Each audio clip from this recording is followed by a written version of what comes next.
Oke, salam semuanya. Selamat sore, ketemu lagi ya di channel ini.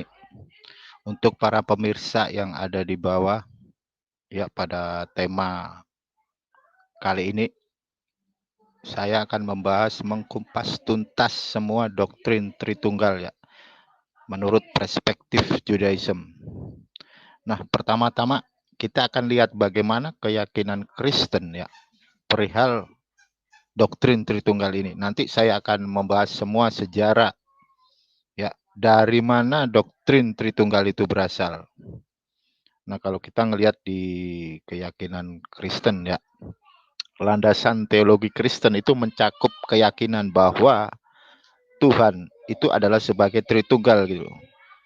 Mereka menyatakan bahwa Yesus itu adalah penjelmaan tubuh dari Tuhan itu sendiri dan bertindak sebagai perantara antara Tuhan dan manusia. Dan di sini misionaris Kristen yang memakai ada ya misionaris Kristen yang memakai jubah Ibrani mengklaim bahwa teologi ini sepenuhnya sesuai dengan Judaism.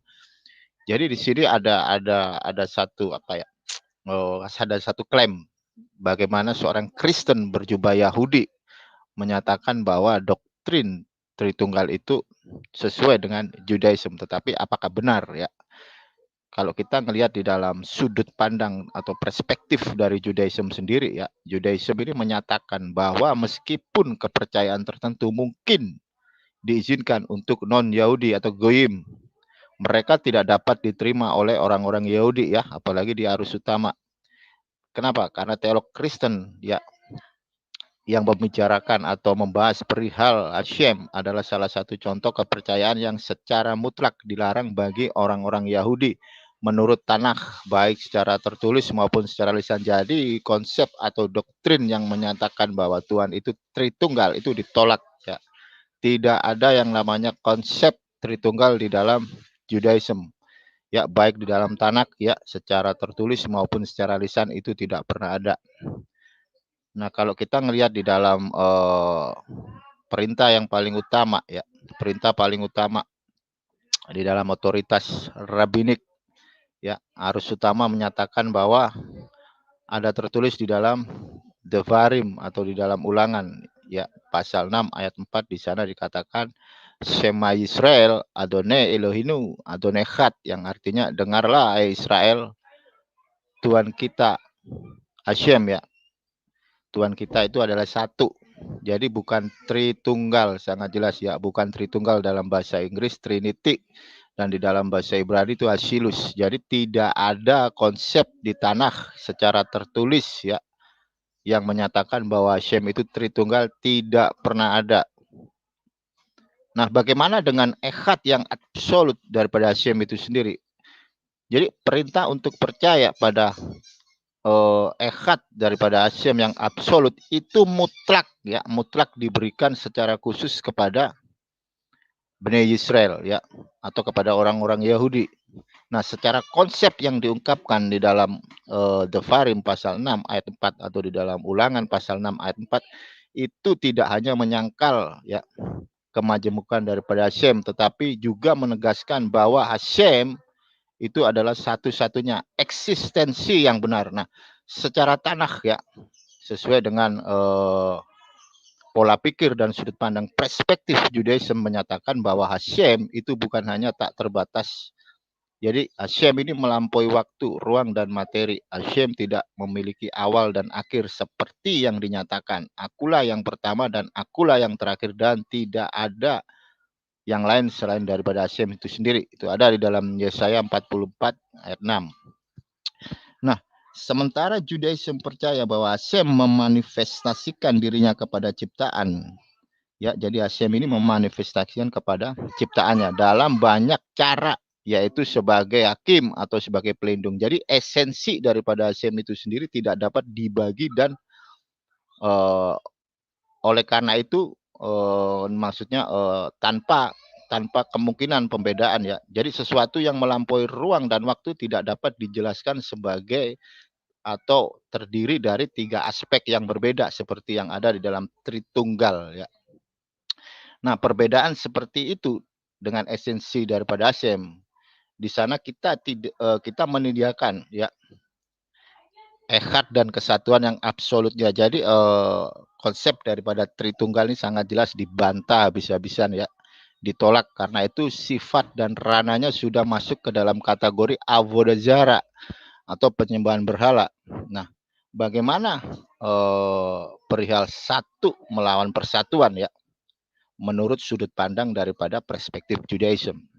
Nah, para misionaris Kristen ya, para misionaris Kristen ini secara keliru ya berpendapat bahwa penggunaan kalimat ya di dalam Torah yang tepatnya di dalam Devarim atau Ulangan pasal 6 ayat 4 dari kata Ibrani untuk satu yaitu echad daripada kata unik yaitu yahid mengajarkan bahwa Hashem adalah kesatuan gabungan dan bukan kesatuan mutlak. Nah, mereka atau misionaris Kristen ini mengklaim bahwa Tritunggal itu adalah kesatuan gabungan mirip dengan objek fisik yang mencakup banyak aspek individu yang berbeda.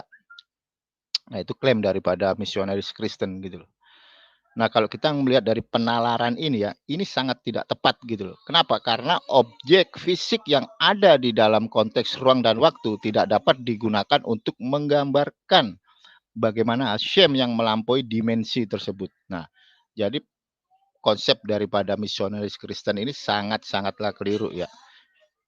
Sebelum penciptaan Hashem itu sendirian ya, dan konsep waktu, ruang dan pluralitas angka tidak ada gitu. Jadi istilah unik untuk Yahid ini dengan tepat menggambarkan keberadaan Hashem sebelum penciptaan karena ini menunjukkan tidak adanya pluralitas atau hubungan dengan objek yang dibuat gitu loh. Nah, kita lanjut ya. Lanjut. Apa sih artinya Hashem itu yang echad padahal namanya Elohim no? Nah, ini seringkali diklaim sama misionaris Kristen gitu loh. Ya, pandangan Kristen kata satu yang digunakan di sini adalah echad. Umat Kristen menunjuk ke contoh lain di mana echad digunakan untuk menunjukkan kesatuan majemuk. Dan dengan demikian mereka menyatakan bahwa setiap kali ada kata echad ya itu digunakan untuk menunjukkan kesatuan gabungan dan oleh karena itu Hashem harus menjadi kesatuan yang majemuk dan itu untuk membuktikan bahwa Tritunggal itu ada dalam Torah. Jadi intinya mereka memaksa ya. Jadi mereka memaksa konsep daripada Tritunggal ini supaya ada dalam Torah gitu.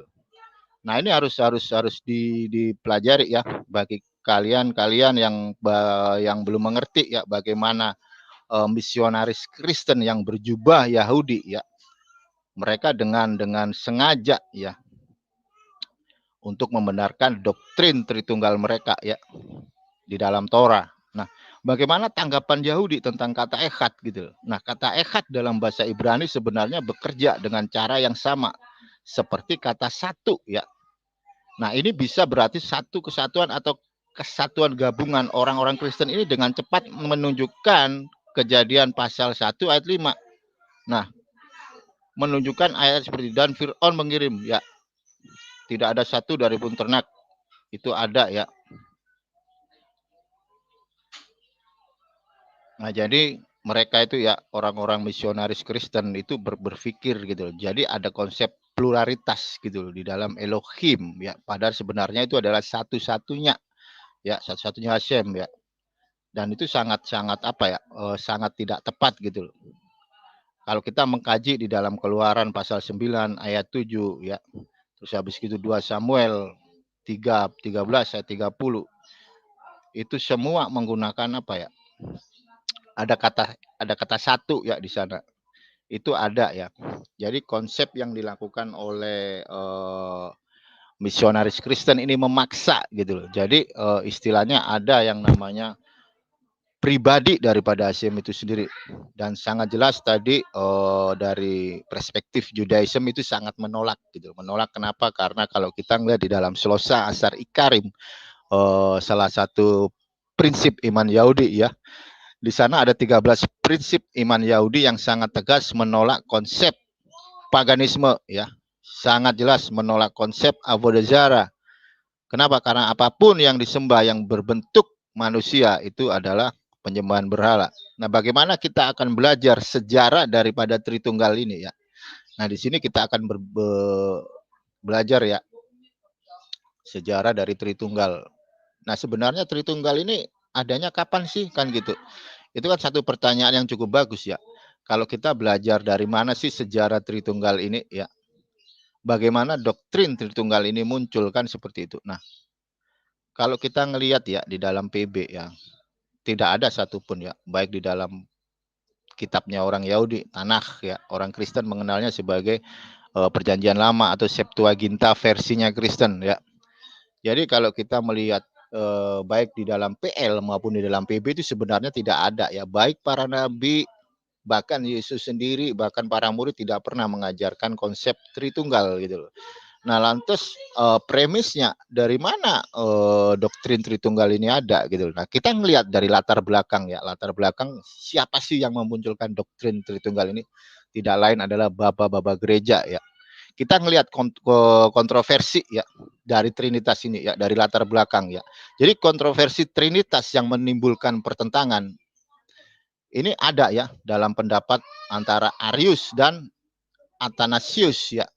Ini sudah berakar ya, sudah berakar pada masa lampau seperti diketahui oleh para baba gereja ya. Jadi Arius ya, Arius ini berpendapat gitu loh. Kenapa? Karena konsep yang jelas dari Tritunggal ini nggak pernah ada gitu loh. Nah, sebagian di antara mereka itu membenarkan ya logos sebagai apa? Akal non manusiawi atau impersonal reason yang menjadi manusiawi pada saat penciptaan gitu. Nah, kalau kita membahas masalah ini itu bisa dilihat ya dari situs-situs Kristen yang istilah yang kredibel itu semua membahas ya.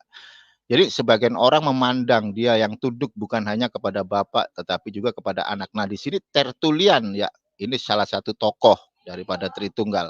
Jadi Tertulian ini adalah orang pertama ya yang secara gamblang menyatakan tres personae una substantia gitu loh. Jadi ada tri personalitas daripada Tuhan serta mempertahankan pendapat tentang keesaan substansial ketiga person gitu. Tapi anehnya sendiri ya Tertulian ini dia belum mampu menerangkan dengan jelas bagaimana doktrin Tritunggal itu. Jadi bisa disimpulkan ya si pembuat aja kebingungan gitu. Apalagi mereka-mereka yang mempercayai doktrin Tritunggal itu ada semua ceritanya bisa dilihat di situs-situs Kristen yang kredibel ya. Nah, selain daripada itu muncul yang namanya aliran monarkianisme yang menekankan bahwa keesaan Tuhan dan sifat ketuhanan dari Yesus Kristus yang meliputi penyangkalan Trinitas. Nah, di sini sesama Kristen ya kan, cakar-cakaran gitu loh. Perihal Tuhan mereka cakar-cakaran di sini ya. Ini cukup jelas ya. Ada aliran yang namanya monarkianisme. Nah, kayak gitu. Jadi sesama Kristen ini cakar-cakaran, saudara-saudara. Kalau kita ngelihat dari sudut pandang Arius dan Arianisme, nah di sini terdapat perselisihan gitu loh. Perselisihan pendapat terbesar di kalangan pemikir Trinitas adalah kontroversi bagaimana pandangan Arius gitu loh. Karena pandangan-pandangan anti Trinitas yang dilontarkan oleh Arius, seorang presbiter Alexandruk yang daya debatnya besar walaupun jiwa atau imannya diragukan. Jadi, nah dari ide dominan Arius ini adalah asas monoteistis ya. Jadi aliran monarkianisme ini menyatakan bahwa hanya ada satu Tuhan ya dan tidak mempunyai anak gitu loh. Nah, ini sesama Kristen cakar-cakaran saudara dengan konsep pendiri Tritunggal gitu.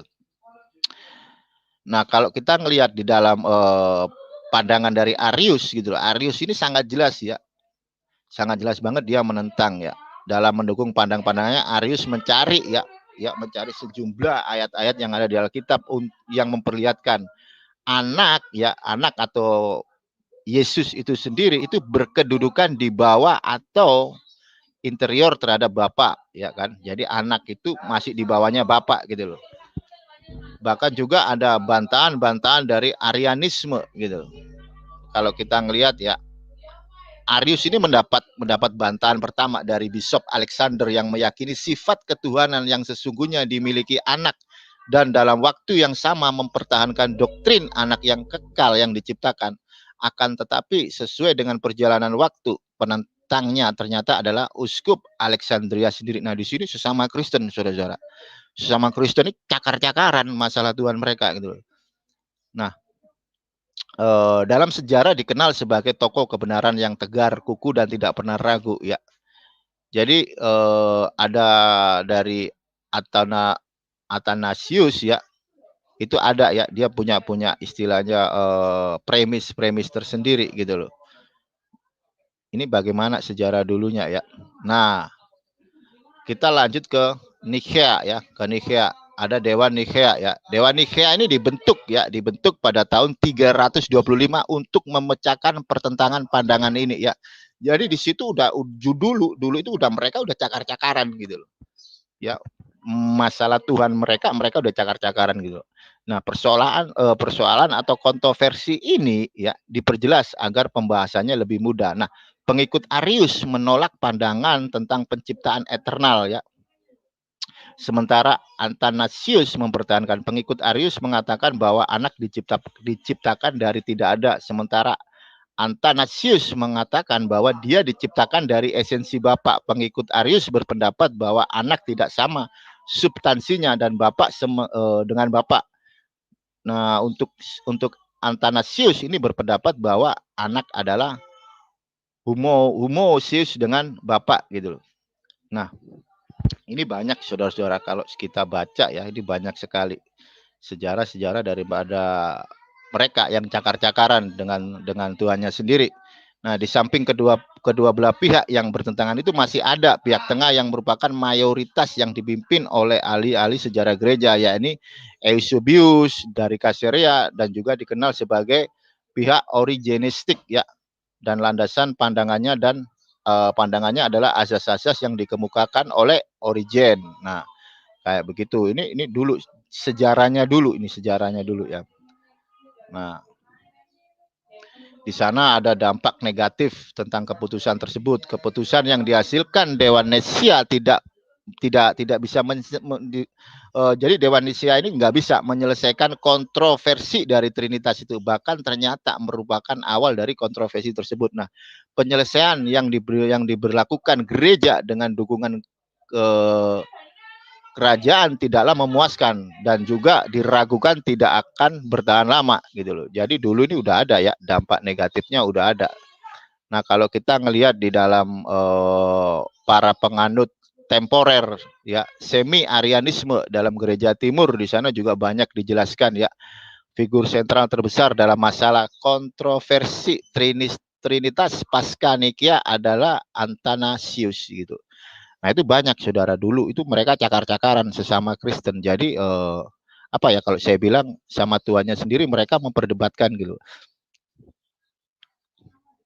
Sekarang kita beralih ya. Kita beralih bagaimana sih konsep Trinitas ini ya. Kalau kita ngelihat, jadi kita bisa tahu ya. Jadi sebelum Trinitas atau Tritunggal ada, itu dulunya nggak pernah ada ya. Jadi ketika PB itu kan ada sesudah zaman Yesus gitu loh. Nah, sebelum ada Bapak Gereja, doktrin Tritunggal nggak pernah ada gitu loh. Tidak pernah ada doktrin Tritunggal ini gitu loh. Kenapa? Karena baik Yesus sendiri yang ada di dalam PB dan para murid, ke-12 murid ini tidak pernah mengajarkan Tritunggal. Jadi bagaimana Tritunggal itu bisa ada ya?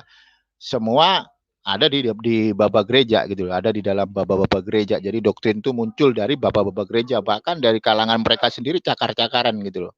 Nah, kalau kita menjawab ya, doktrin Tritunggal ini tidak memiliki musuh yang lebih besar daripada kitab-kitabnya orang Yahudi gitu loh. Makanya orang-orang Yahudi apalagi Arus Utama itu sangat menyangkal bagaimana konsep Tritunggal yang rananya udah masuk ke dalam Avodah Zarah atau penyembahan berhala gitu loh. Nah, di sana dikatakan di atas kekuatan nubuat suci inilah orang Yahudi mempertahankan konsep tentang adanya satu-satunya Tuhan ya. Jadi Hashem mempercayai bahwa orang Yahudi mempercayai bahwa Hashem itu adalah Echad ya, bukan Tritunggal gitu. Jadi di atas kekuatan nubuat suci inilah orang Yahudi mempertahankan konsep tentang adanya satu Tuhan ya, tunggal pencipta yang unik, hanya Tuhan yang layak disembah. Nah, para misionaris ini melakukan tugas yang menakutkan dan tidak suci, dan mereka itu tidak taat gitu loh. Misionaris Kristen ya, misionaris Kristen ini mereka menjelajahi kitab sucinya orang Yahudi gitu loh, untuk mencari teks apapun yang dapat ditafsirkan sesuai dengan doktrin Tritunggal mereka. Nah, bayangin ya kan. Seperti yang saya jelaskan ya, sebelum ada Bapa Gereja ya kan, Yesus dan para murid ini nggak pernah ngajarin yang namanya Tuhan itu Tritunggal. Bahkan kalau saya baca di dalam PB, dalam terjemahan Ibrani ya, di dalam Markus 12 ayat 29, di sana dikatakan Fayaan oto Yesua risona lechol amisvot Shema Israel Adonai Elohinu Adonai Echad gitu. Di sana cukup jelas bahwa Shem atau Adonai itu sangat jelas. Itu adalah Echad gitu. Dan bukan Tritunggal ya. Jadi kita bisa mendefinisikan dari mana sih asalnya Tritunggal itu ya. Sudah sangat jelas, itu berasal dari konsep-konsep pemikiran manusia yang dilakukan oleh bapak-bapak gereja itu sendiri ya. Bahkan kalau melihat daripada pemaparan saya, konsep Trinitas ini di dalam kalangan mereka masih cakar-cakaran gitu loh. Masih ada perdebatan, dan itu sampai sekarang saudara-saudara. Kita tahu sekarang Oneness dan Tritunggal cakar-cakaran. Ya, banyak sekali kalau mau saya sebut, banyak tokoh-tokoh daripada Oneness dan Tritunggal itu mereka saling cakar-mencakar ya kan. Kenapa? Karena konsep Tritunggal ini berkata demikian loh saudara-saudara. Siapapun yang nggak mempercayai doktrin Tritunggal, mereka akan disebut bidat gitu loh. Makanya banyak sekali dari kalangan mereka yang membidat-bidatkan gitu. Itu ada, kalau saya mau cek itu ada saudara. Bagaimana konsep mereka itu. Jadi semua yang keluar dari Tritunggal adalah bidat. Itu saya punya situsnya ya, di situs resmi Kristen sendiri gitu loh. Bahkan kalau kita ngelihat di mana ya, di channel-channel YouTube sering ya, Oneness Tritunggal cakar-cakaran gitu. Nah, kita lanjut saudara-saudara. Kita lanjut lagi.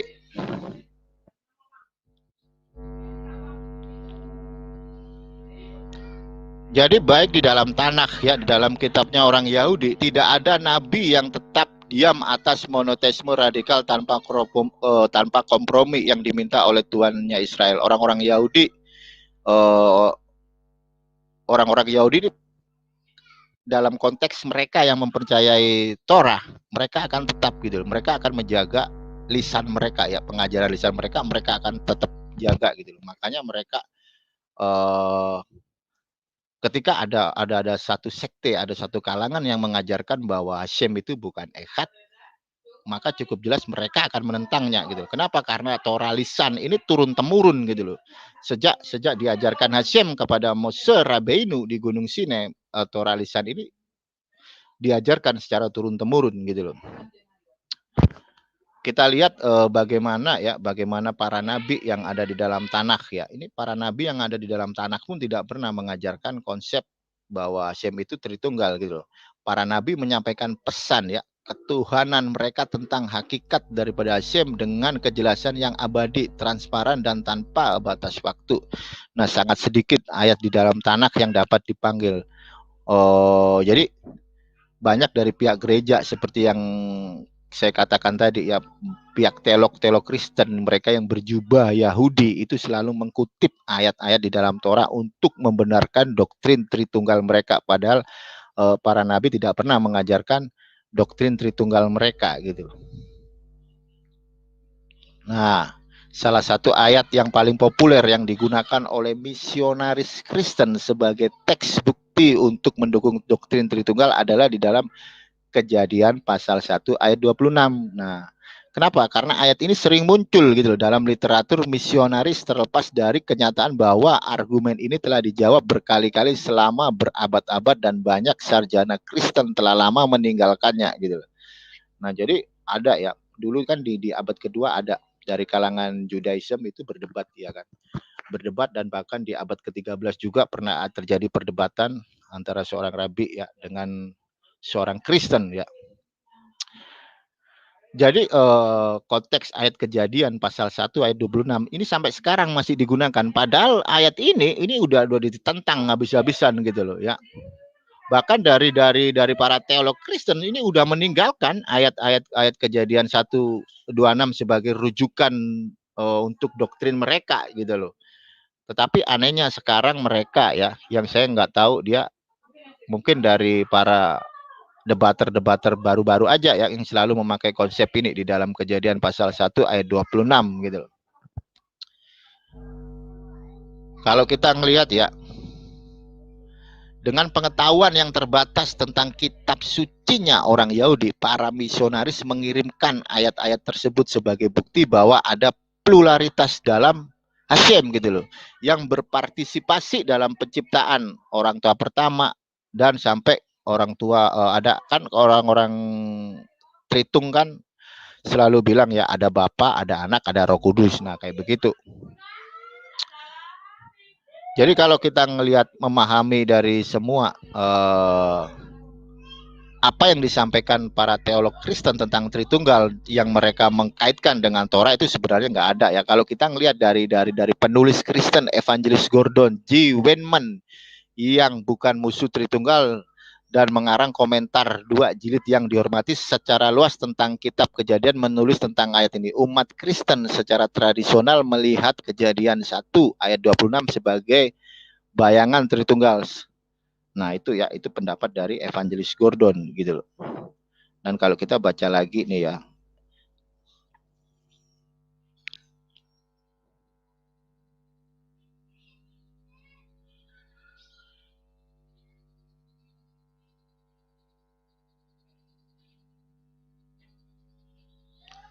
Jadi banyak sekali saudara dari apa ya?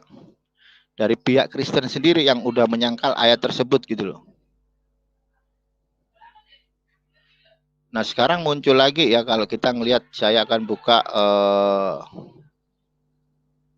di dalam teologi Kristen untuk membenarkan doktrin Tritunggal ya. Kalau kita ngelihat di dalam 1 Yohanes ya.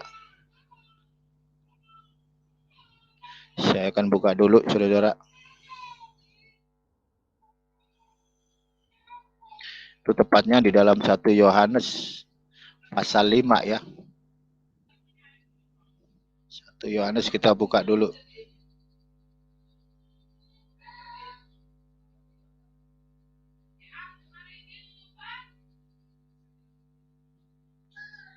Satu Yohanes pasal 5 nih.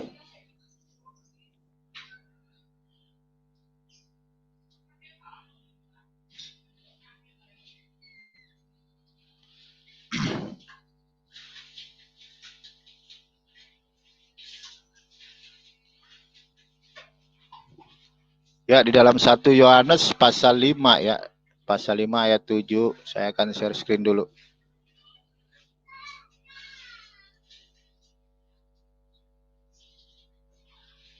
Nah, di sini ditulis ya, sebab ada 3 yang memberi kesaksian di dalam sorga ini, Bapa, Firman, dan Roh Kudus, dan ketiganya adalah satu.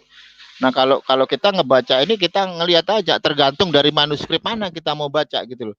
Kalau kita dari manuskrip Kristen ya kan, ayat yang ada tanda kurung itu nggak ada gitu loh. Itu nggak ada ya, Bapa, Firman, dan Roh Kudus itu nggak ada gitu loh. Kenapa saya bilang nggak ada? Ya emang manuskripnya yang menuliskan di dalam tanda kurung ya, di dalam surga Bapa, Firman, dan Roh Kudus emang nggak ada ya kan, itu nggak ada gitu loh. Tetapi di manuskrip lain itu ada gitu loh. Jadi ada perbedaan manuskrip satu dengan yang lain gitu loh saudara-saudara. Kalau mereka ditanya premisnya akan begini, ya karena PB itu melengkapi antara satu dengan yang lain, itu premisnya mereka seperti itu. Tetapi kalau kita mengkaji ya, kita mengkaji secara apa ya, secara keseluruhan perikop ya. Kalau kita ngebaca nih ya dari ayat pertama ya, ini sekalipun ada penambahan di dalam tanda kurung Bapa, Firman, dan Roh Kudus, kalau kita punya logika ya, kita akan baca seluruh perikop gitu. 1 Yohanes pasal 5 ini berbicara tentang apa gitu. Nah, kalau ayat ini diklaim Tritunggal ini sangat lemah gitu loh. Kenapa saya bilang lemah? Ini bisa runtuh gitu. Kalau kita ngebaca dari ayat pertama ya, di sini menceritakan setiap orang yang percaya bahwa Yesus Kristus lahir dari Allah. Nih bayangin ya, lahir dari Allah ya. Walaupun ini nggak ada dalam tanah ini, nggak ada Elohim melahirkan seorang anak, nggak ada sekalipun itu dibuat dalam makna alegoris ya. Itu nggak pernah ada nubuatan Elohim akan melahirkan seorang anak yang bernama Yeshua, ya nggak pernah ada. Jadi di sini ini berbicara tentang siapa, saudara? Kalau kita membaca seluruh perikop berbicara tentang Yesus ya di sini ya. Dan di ayat kedua dikatakan inilah tandanya bahwa kita mengasihi anak-anak Allah, yaitu apabila kita mengasihi Allah serta melakukan perintahnya. Sebab inilah kasih kepada Allah, yaitu bahwa kita menuruti perintah-perintahnya dan perintah-perintahnya itu tidak berat. Sebab semua yang lahir dari Allah mengalahkan dunia. Dan inilah kemenangan yang mengalahkan dunia, iman kita. Siapakah yang mengalahkan dunia selain daripada dia yang percaya bahwa Yesus itu adalah anak Allah. Nah, di sini sangat jelas dikatakan bahwa Yesus itu adalah Ben Elohim ya. Nah, di perikop ini menceritakan tentang Yesus Ben Elohim gitu loh. Di ayat ke-6, inilah dia yang telah datang dengan air dan darah, yaitu siapa? Yesus ya, sangat jelas gitu loh. Nah, ini ya,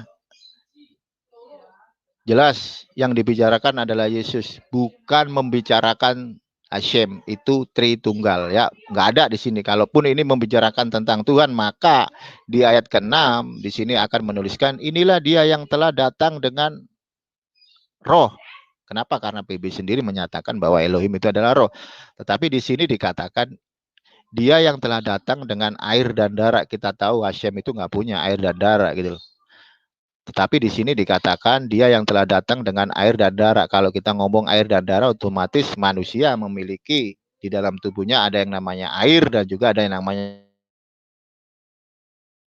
Dan di selanjutnya bukan saja dengan air, tetapi dengan air dan dengan darah, dan rohlah yang memberi kesaksian, karena roh adalah kebenaran. Sebab ada 3 yang memberi kesaksian ya. Nah ini di dalam sorga Bapa, Firman, Roh dan Roh Kudus, dan ketiganya adalah satu. Nah ini ayat ini nggak nyambung ya, tanda kurung ini nggak nyambung gitu loh, nggak nyambung sama yang di atas. Dan ada 3 yang memberi kesaksian di bumi, roh, air, dan darah, dan ketiganya adalah satu. Nah ini kalau dianalogikan membicarakan tentang Hashem, ada berapa roh di situ? Di atas ada 3 ya kan, coba di bawah ada 3. Jadi bukan tres personae una substantia lagi gitu loh. Jadi bukan 3 pribadi dalam satu hakikat, bahkan 6 pribadi di dalam satu hakikat gitu loh. Nah, ini sangat menggelitik gitu loh ya.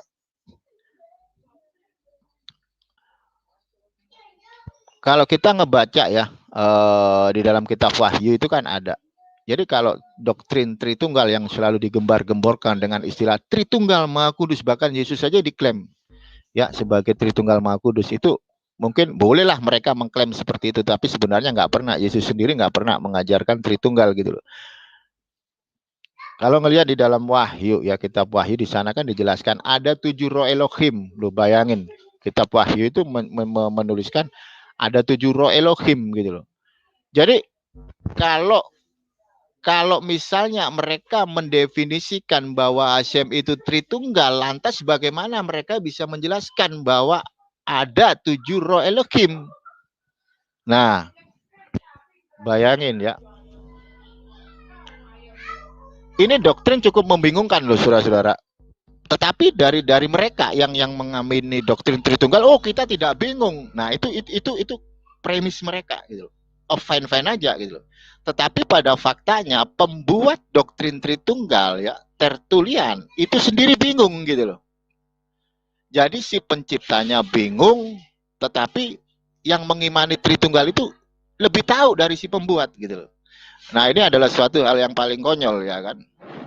Jadi penerima doktrin lebih paham dari si pembuat doktrin. Nah, ini sangat, kalau saya bilang, aduh, sangat konyol gitu loh ya. Jadi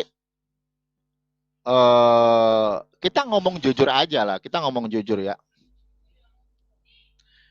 Doktrin Tritunggal itu nggak pernah ada dalam kitab suci ya, baik di dalam PL dan di dalam PB itu nggak pernah ada gitu loh.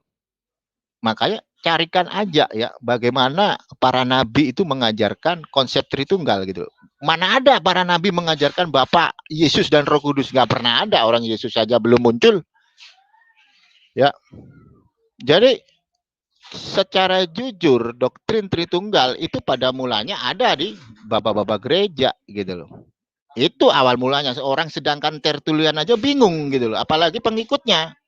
Bahkan di dalam kalangan mereka sendiri terjadi suatu keributan, cakar-cakaran gitu, perihal Tuhan itu sendiri gitu. Perihal Tuhan itu sendiri dan juga perihal bagaimana Yesus. Ada yang berkata bahwa Yesus tidak diciptakan dan ada yang berpendapat bahwa Yesus itu diciptakan. Nah, itu pendapat dari Arius seperti yang saya jelaskan tadi ya. Nah, kalau kita ngelihat ya bagaimana konsep daripada Tritunggal ini itu sangat-sangat jelas apa ya? Bisa dibantah gitu loh. Jadi kalau kita memahami konsep Tritunggal, kita nggak akan pernah mengimani konsep tersebut gitu loh. Kenapa? Karena Torah sendiri mengajarkan bahwa Hashem itu echad gitu loh. Bahkan di Slosa Asari Karib dari pihak Orthodox Judaism juga tidak mengamini. Kenapa? Karena konsep Tritunggal itu ranahnya udah avodazara, udah penyembahan berhala ya. Jadi apapun juga yang berbentuk seseorang menuhankan manusia, nah ini udah avodazara gitu. Jadi bagaimana mungkin kita bisa menerima doktrin Tritunggal ya kan? Kita lanjut saudara-saudara, kita kembali ya ke PB ya. Atau kalau kita ngeliat ke PB, ada lagi yang muncul nih, ada lagi yang muncul bagaimana Yesus itu berkata, baptislah mereka di dalam nama Bapa, Putra, dan Roh Kudus. Nah, ayat ini juga yang dipakai konsep untuk menerangkan Tritunggal. Padahal itu ayatnya nggak berbicara loh, nggak berbicara tentang bagaimana Hashem atau Tuhan itu Tritunggal, tetapi di sana membahas perihal baptisan ya kan, atau tefila. Bahkan sekalipun apa yang dikatakan Yesus perihal membaptis dalam nama Bapa, Putra, dan Roh Kudus itu nggak ada dalam Torah ya. Itu hanya narasi dari PB. Kalau dalam Torah nggak ada ya. Orang Yahudi dari arus utama ketika mereka dalam konteks tefila dalam ranahnya ke mikve, itu kan mikve ya kan. Tefilanya yang ada di dalam PB itu kan baptisannya kan mereka ditenggelamkan sama kayak Yesus. Yesus itu dibenamkan. Tetapi di dalam otoritas utama ya itu nggak ada. Ketika mereka melakukan mikve nggak ada yang bilang baptislah mereka dalam nama Bapa, Putra, dan Roh Kudus, nggak ada gitu loh. Oke ya, kita lanjut lagi.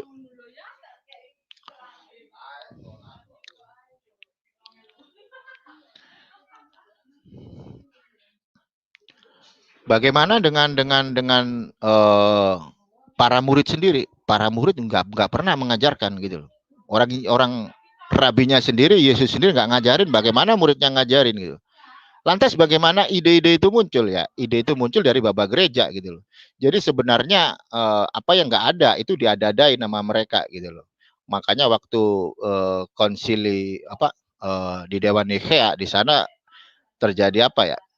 Terjadi pertentangan gitu loh. Bahkan sampai cakar-cakaran sendiri saudara-saudara. Ya, kita akan kupas tuntas masalah Tritunggal ini ya.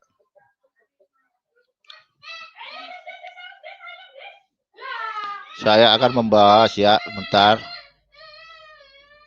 Oke ya. Nanti yang di bawah bisa mengajukan pertanyaan ya. Sebentar saya minum dulu di saudara-saudara. Yang di bawah bisa bertanya ya, nanti bisa saya jawab. Silakan bertanya saudara-saudara. Ini konteksnya tentang Tritunggal aja ya. Jangan melenceng dari Tritunggal. Silakan bertanya yang di bawah, pemirsa netizen yang di bawah ya.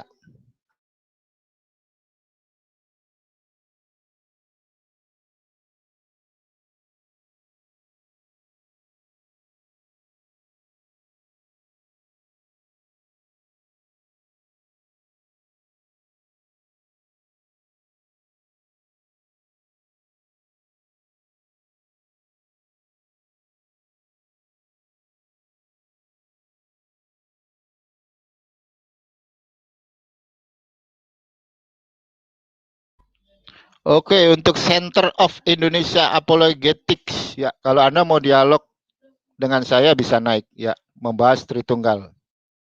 Oke, itu aja. Karena saya lebih tahu, saya dulu seorang Kristen sejak lahir ya.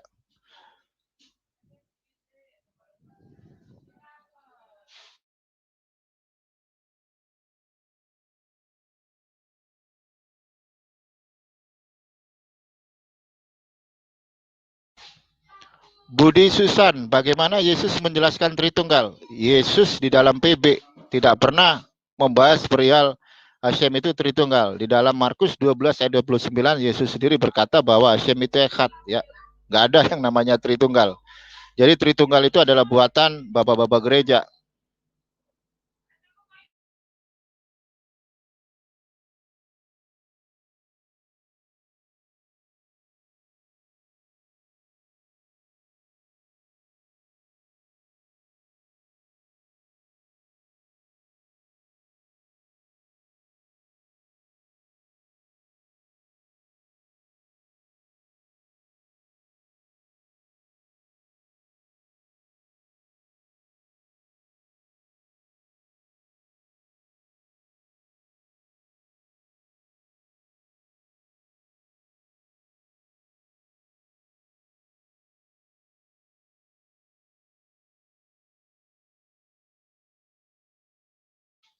Oke, Center of Indonesia Apologetics, Anda kan berada di grup ya kan bersama saya. Ya, nanti akan saya kirim linknya di grup Anda ya. Anda bisa naik ke sini ya. Center of Indonesia nggak perlu apa ya, nggak perlu kayak apa ya kalau saya bilang kalau Anda mau dialog dengan saya ya membahas uh, Tritunggal ya kan. Nggak perlu banyak ngomong di bawah ya. Akan saya kirim linknya di grup Anda gitu loh ya. Saya kirim gitu loh. Anda tidak mengimani PB loh. Justru PB mencaplok PL gitu loh. Ya, saya katakan kepada Anda, PB tidak akan lengkap tanpa PL gitu. Tetapi PL tidak memerlukan PB.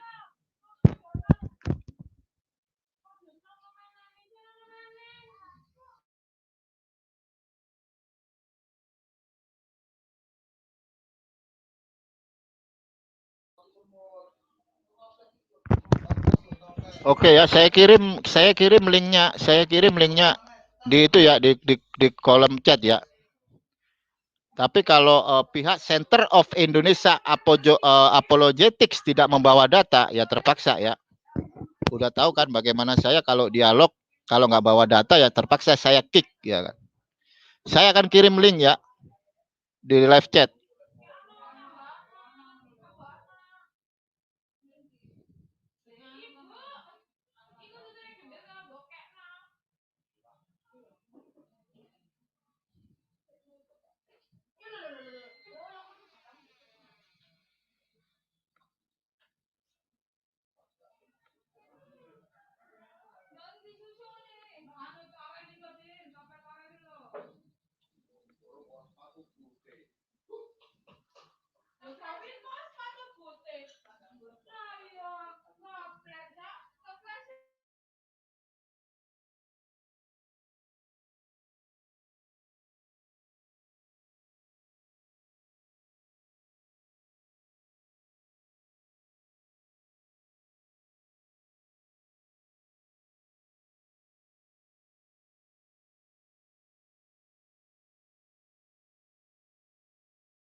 Ya, Oke, ya, di sini sekarang tunjukkan kepada saya data Anda ya, data Anda bagaimana doktrin Tritunggal, di mana ada tertulis ya di dalam PL maupun di dalam PB yang menyatakan bahwa para nabi dan juga Yesus dan juga para murid ke-12 murid itu mengajarkan konsep yang namanya Shem itu Tritunggal.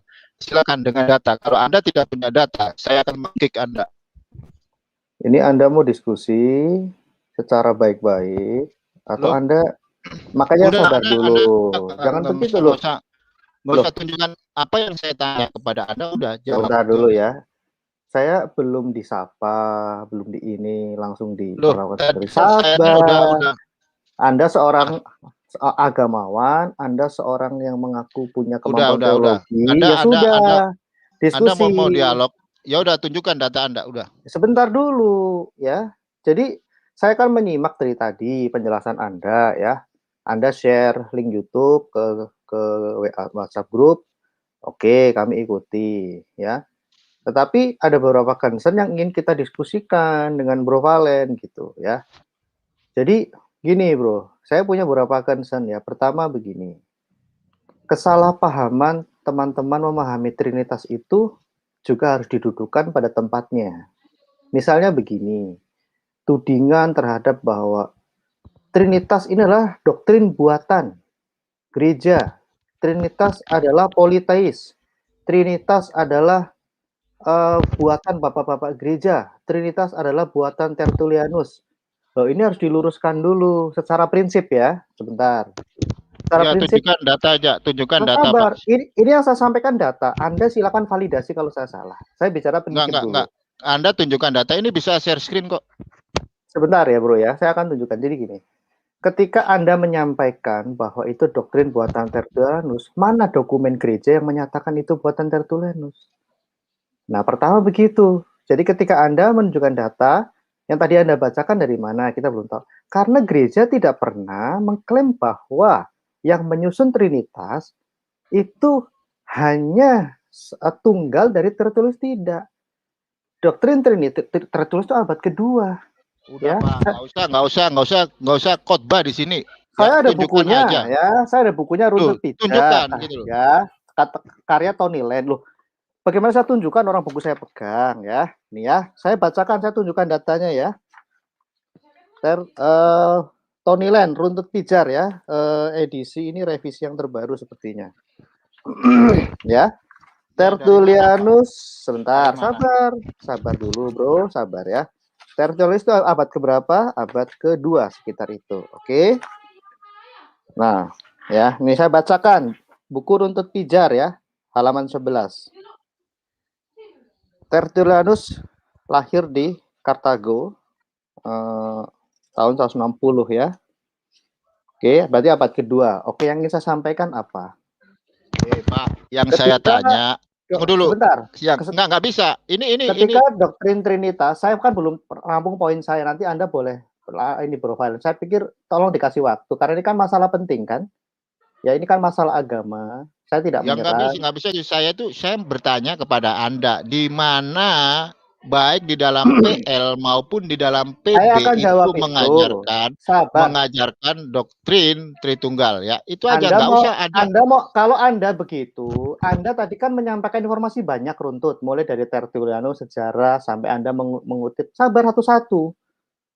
Supaya Anda tidak disangka orang. Anda nggak bisa loh. Jawaban Anda tidak sesuai dengan pertanyaan saya gitu loh. Bukan masalah pertanyaan, Anda membuat konten.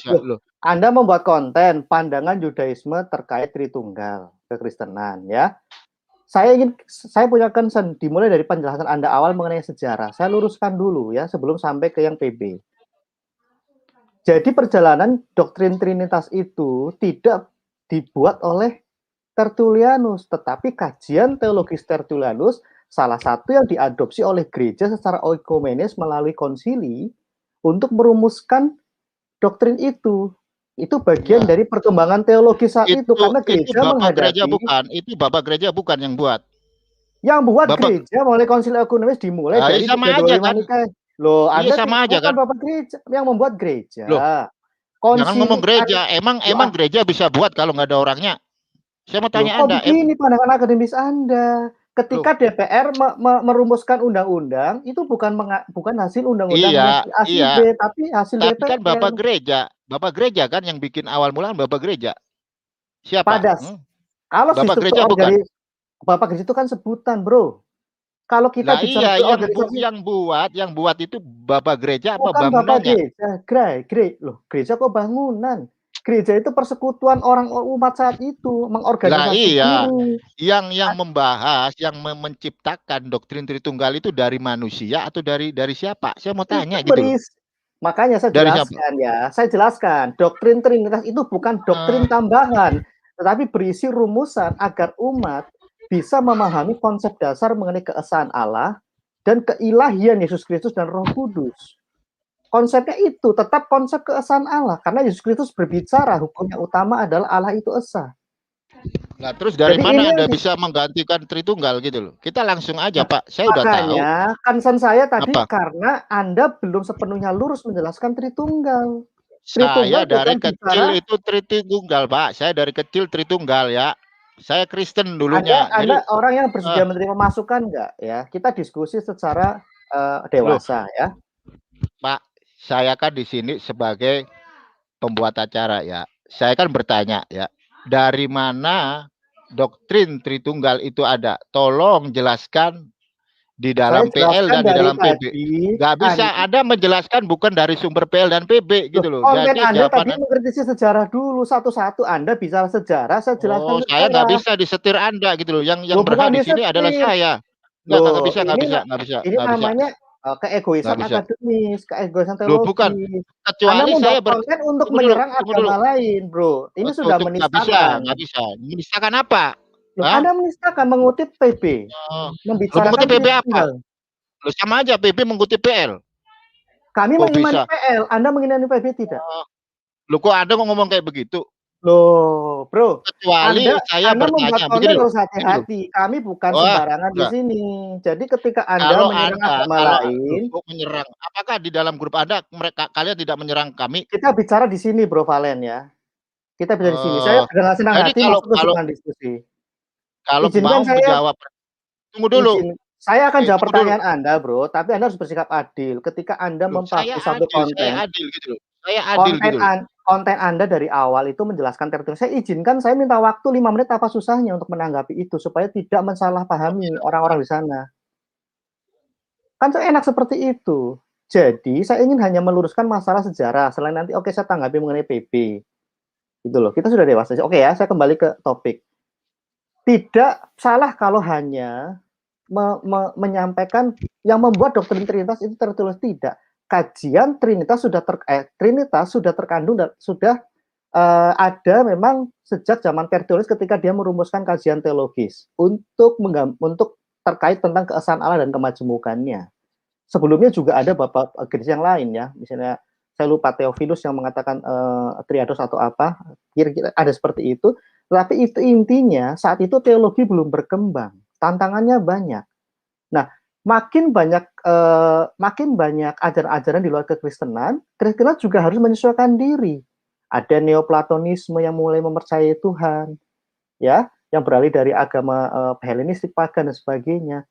Itu perkembangan teologi dan itu bukan subjektif dari gereja menelurkan ajaran tidak, tapi karena merespon, karena saat itu umat dibingungkan, bahkan itu menyerang gereja juga bapak-bapak gereja. Makanya tahun 320-an, 300-an, Arianus muncul dengan paham subordinasinya. Gitu kan? Nah, gereja waktu itu sudah memiliki tradisi untuk konsili.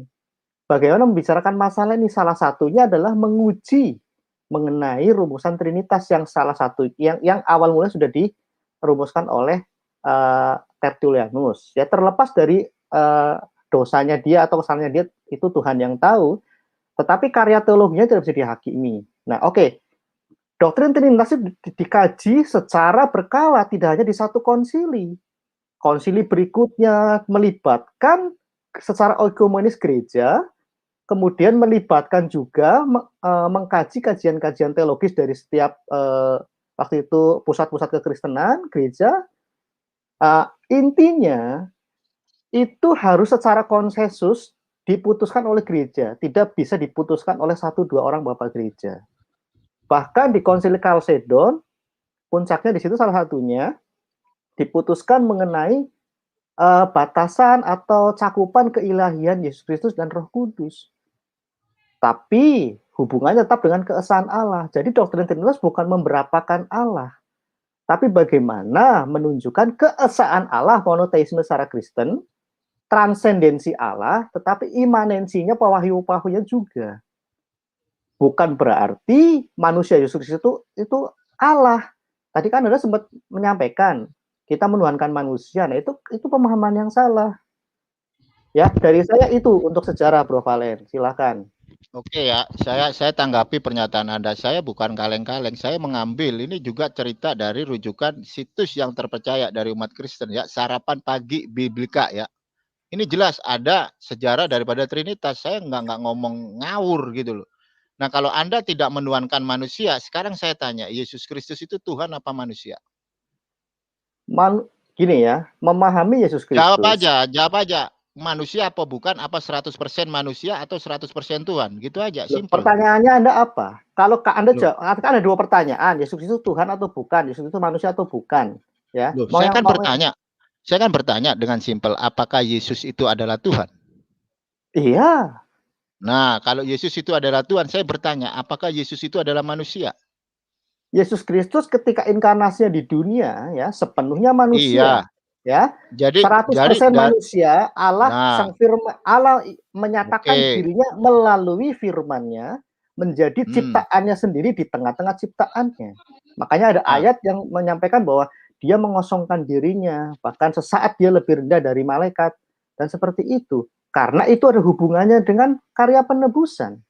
Dan saat ini Tuhan itu nggak usah terlalu jauh ya. Tuhan jadi itu sedikit. Tuhan itu sang penguasa sekarang menjadi imam besar agung yang menjadi korban dan perantara bagi Allah dan manusia. Nggak usah terlalu jauh ya. Saya cuma tanya bukan simpel terlalu jauh. Aja. Saya hanya minta waktu 1 menit untuk menjawab. Kenapa terlalu jauh?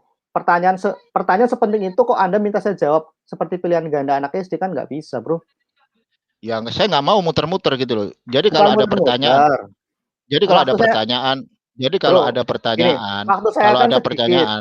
waktu ya saya udah. Sedikit, mungkin nanti ada orang lain di sana, ya. Kecuali kalau Anda kasih waktu saya 2 jam, saya dengan senang hati. Tapi kan nggak kayak gitu. Makanya izinkan saya menjawab to the point. Tuh. Ya nggak perlu dalam artian panjang lebar sampai ke penebusan gitu loh. Saya cuma bertanya apakah Yesus itu adalah Tuhan dan jawabannya iya atau tidak.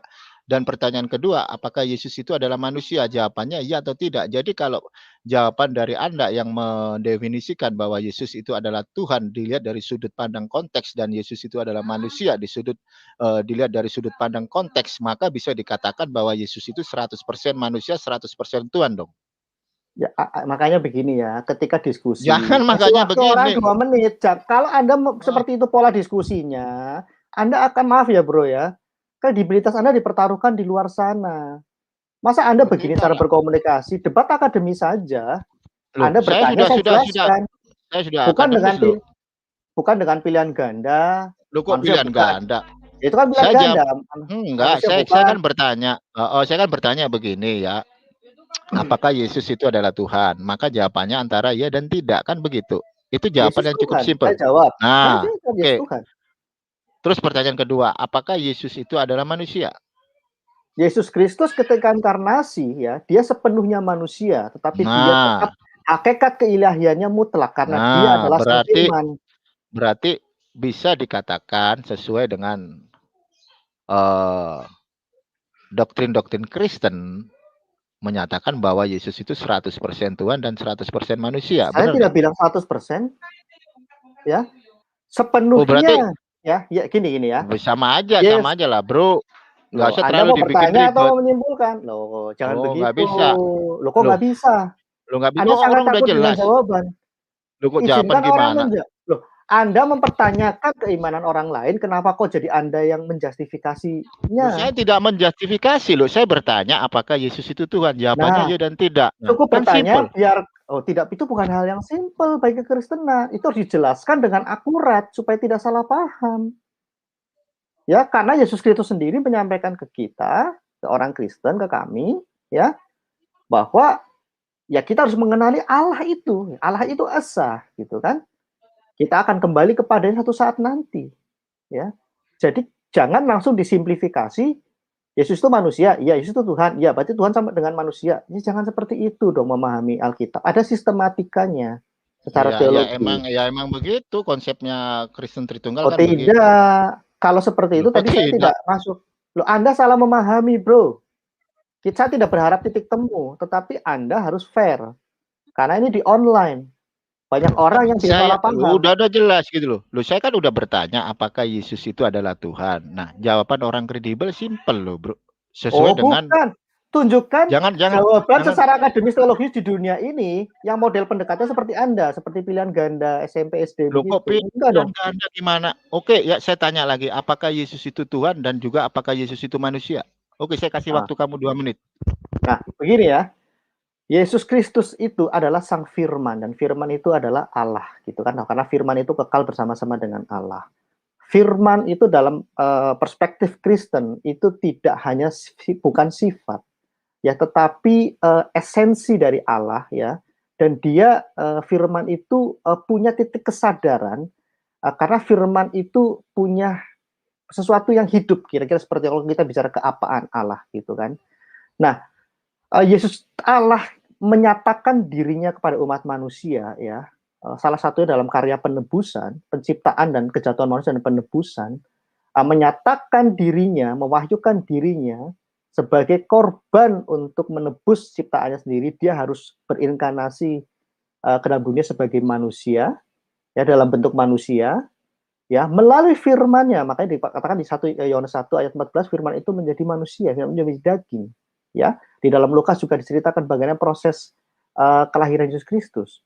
Nah, ya, firman yang adalah Allah itu, ya, melalui firman menjadi manusia. Yesus Kristus adalah sepenuhnya manusia, ya, sepenuhnya sama dengan kita, sama. Tetapi hakikat keilahiannya tidak hilang karena dia berasal dari Allah, ya. Dia adalah Tuhan penguasa, dia adalah imam, dia adalah korban penebusan dosa umat manusia. Setelah dia mati, maut, dia mengalahkan, dia turun ke alam maut dan mengalahkan maut, dia bangkit pada hari ketiga, dia mengalami tubuh kemuliaan, disaksikan oleh banyak orang, murid-muridnya, ya. Kemudian dia diangkat ke surga, disaksikan banyak orang, ya.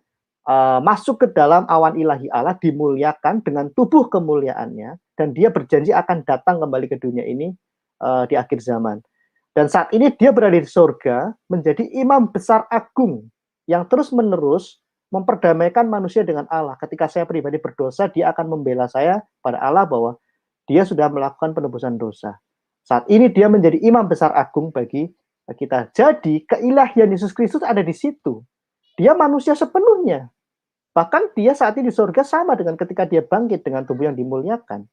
Sepenuhnya manusia. Tapi keilahiannya itu ada, tidak terpisahkan dengan Allah yang esa itu. Kami menyebut Allah yang esa, Sang Bapa, ya.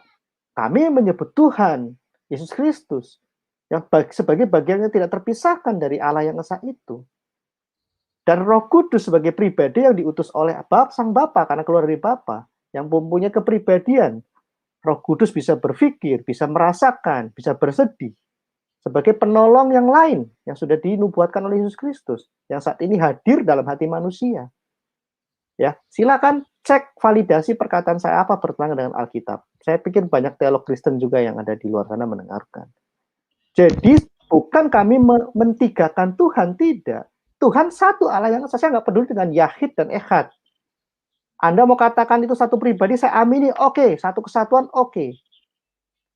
Allah yang esa itu satu dan satu-satunya. Saya tidak mau terjebak dalam Yahid dan Echad. Satu-satunya. Ya, udah 2 menit ya. Oke, silakan. Terima kasih. Saya akan kritisi Anda gitu. Dari mana Silakan. Anda berkata ya? Seperti yang Anda sampaikan kan tadi gitu loh. Saya bertanya dari mana doktrin Tritunggal itu ada gitu loh. Tetapi Anda menjelaskan dari perspektif di buku Anda yang Anda baca gitu loh. Dan kalau saya ngelihat ya di dalam PL dan di dalam PB itu tidak pernah ada seorang nabi, bahkan Yesus, bahkan para murid, ke-12 murid tidak pernah mengajarkan perihal Tritunggal gitu loh. Jadi harus mau jujur dong bahwa doktrin Tritunggal ini berasal dari bapak-bapak gereja gitu loh. Bahkan kalau saya share screen ya, tadi kan sudah saya kasih tahu di dalam situsnya Kristen sendiri, di sana juga menjelaskan gitu loh, bagaimana ada kontroversi perihal Trinitas ini sendiri gitu loh. Saya akan share screen lagi ya.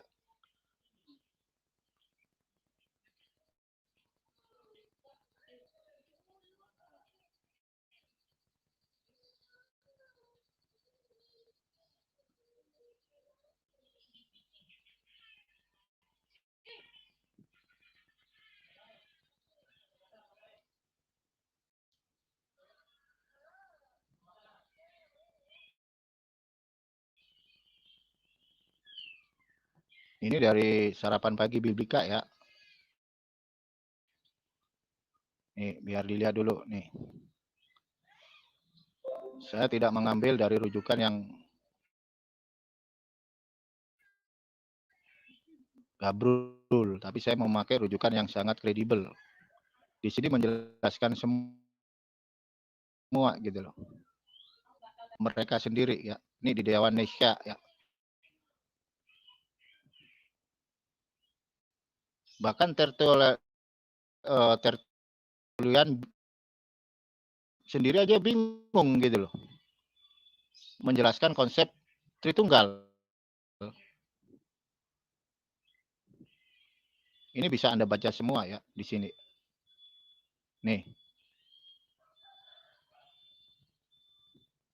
Di sini sangat jelas. Sebagian orang memandang dia sebagai yang tunduk bukan hanya kepada Bapa tetapi juga kepada Anak. Nah, di sini Tertullian adalah orang pertama yang secara gamblang menyatakan tripersonalitas Tuhan serta mempertahankan pendapat tentang keesaan substansial ketiga person tersebut. Namun dia belum mampu menerangkan dengan jelas tentang doktrin Tritunggal. Nah, ini saya ngambil bukan dari situs yang abal-abal. Saya memakai situs yang kredibel ya. Ini ada Sarapan Pagi Biblika ya. Nah, saya akan mengkritisi lagi firman. Firman itu adalah Allah sesuai dengan Yohanes pasal 1 ayat 1. Kalau firman itu adalah Allah dan di dalam ayat 14, firman itu menjadi manusia. Dan itu berarti Allah menjadi manusia atau Allah menjadi daging, ya kan? Tetapi di mana itu korelasinya di dalam tanah? Elohim menjadi daging. Nggak pernah ada gitu loh. Dan kalau saya lebih mengkritisi lebih dalam perihal konsep penebusan Yesus yang dilakukan Yesus, ya kan? Anda berkata bahwa korban itu Yesus itu menebus dosa gitu. Dan Anda pasti tahu ya kan, Yesus itu ketika disalib di hari raya apa gitu. Di hari raya Pesak ya kan, atau Passover, artinya melewati gitu. Jadi bagaimana mungkin konsep penebusan Yesus itu bisa sesuai gitu? Nggak bisa. Kalau mau pengampunan dosa harusnya Yesus disalib di hari raya Yom Kippur dan bukan di hari raya Pesak gitu. Jadi klaim-klaim yang dilakukan oleh Kristen, oleh teolog-teolog Kristen tidak sesuai dengan apa yang tertulis di dalam tanah gitu. Jadi kalau saya bisa katakan ya, doktrin Tritunggal itu untuk menerangkan gitu bagaimana keilahian daripada Yesus. Jadi kalau berkata bahwa Tuhan itu Tritunggal, wah itu tidak tepat gitu. Makanya kenapa orang-orang Yahudi arus utama itu menyangkal bisa-bisa doktrin kalian gitu. Karena doktrin tersebut ya di dalam Slosa Asar Ikarim ya, di dalam Slosa Asar Ikarim nggak pernah ada konsep yang namanya Tuhan itu Tritunggal, nggak pernah ada gitu. Mau dicari sampai di mana baik PL itu nggak pernah ada, Pak. Makanya ketika saya bertanya kepada Anda, tunjukkan di mana baik di dalam PL maupun di dalam PB membicarakan tentang Tritunggal gitu. Tritunggal itu kan tres personae una substantia gitu. Kurang lengkap. Saya bisa tanggapi? apakah tes personae una substantia itu menceritakan bagaimana Tuhan atau bagaimana Yesus, kan gitu. Ya. Saya bisa tanggapi dua hal itu. Oke, silakan Pak. Ya, terkait, ya makasih Bang Valen. Tadi Bang Valen menyampaikan yang pertama itu terkait sejarah ya Bang ya. Saya coba share screen juga ya. Share screen yang tadi Bang Valen share juga ya. Tadi Bang Valen belum scroll sampai ke bawah ya. Jadi kalau menyampaikan informasi ke halayak ramai, umum, apalagi ini online, ada jejak digitalnya, harus komplit Bang. Ini bicara sejarah Trinitas, jangan cuma bicara latar belakang kontroversinya. Tapi bicara sampai ke belakang. Ada yang kedua bahkan diulas hakikat kontroversinya. Bicara mulai perjalanannya. Dari abad kedua, kontroversinya berkembang, abad ketiga, dan waktu itu gereja belum memutuskan doktrin Trinitas. Ya. Dan yang berikutnya, Dewan Nikea, ada konsili ini masih bahas yang Arianisme. Terus kemudian ada berjalan terus, nanti saudara ya di online pelajari, berjalan, dan ada yang penting, ada perselisihan. Nah, ini gereja terus berkonsili ini, rapat sidang gitu kan, ada penyempurnaan. Nah, jadi kalau dikatakan doktrin Trinitas itu buatan Tertullianus itu salah, tetapi doktrin Trinitas diputuskan oleh gereja sebagai salah satu dari sekian banyak doktrin. Ada doktrin keselamatan, ada doktrin tentang liturgi, ada doktrin tentang ini, dan itu banyak ya. Tetapi terkait ini doktrin yang fundamental. Oke? Nah, yang ingin saya luruskan adalah, jadi salah kalau kita memahami bahwa doktrin Trinitas itu seolah-olah baru muncul. Kata-kata itu harus direvisi. Doktrin Trinitas itu berisi rumusan dasar. Ya, makanya oke, kita kembali ke rumusan dasar. Apa rumusan dasar? Salah satu sumbernya adalah dari rumusannya Tertullianus ya. Aduh, oke, sebentar. Nah, ya, ini salah satu, saya GPDI ya, saya orang GPDI Pantai Costa ya. Saya mengambil literatur dari Tritunggal Maha Kudus dari Gereja Ortodoks ya. Artinya saya tidak punya kepentingan interdenominasi. Di sini dituliskan ya, karena Gereja Ortodoks memang yang cukup dekat, paling dekat dengan sumber primer. Dia mengulas mengenai rumusan Tertullianus. Di sini jelas dikatakan una substantia tres personae in uno satatu, distingsi non divisi disreti non separate. Ya, dia nah bahasa Latin. Satu hakikat dengan tiga persona atau hipostasis kalau dalam bahasa Yunaninya di dalam satu status. Ya, sudah ada kata satunya itu dua, satu hakikat, satu status, berbeda tidak terbagi, satu lagi. Dibedakan tidak terpisahkan, satu lagi. Ya, tiga persona, tiga itu bukan untuk berapanya. Jadi rumusan Tertullianus bukan untuk membahas keberapaan Allah. Tetapi Bapak Gereja melihat bahwa ada kejamakan di dalam keapaan Allah itu. Kalau siapa Allah sudah firm. Allah itu esa, dia sang pencipta, dia sang maha tinggi, sang semuanya. Tetapi itu transendensinya Allah. Tetapi ketika dia ingin mewahyukan dirinya, kenapa mewahyukan?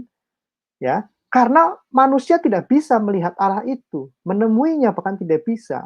Makanya Allah menyatakan dirinya melalui pewahyuan, melalui penampakan teofani.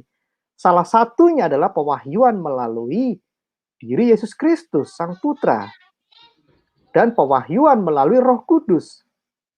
Itu diajarkan oleh Yesus Kristus gitu. Makanya ketika bicara Trinitas, saya dibawa ke Perjanjian Lama dengan segala hormat. Muaranya bukan di situ. Kami mengimani perkataan Yesus Kristus. Kalau saya disuruh menunjukkan ya data-data Perjanjian Lama akan sangat lama gitu loh ya. Saya juga mengakui tidak punya kapabilitas itu. Tetapi kita firm di sini, kita bicara mengenai monoteisme. Oke.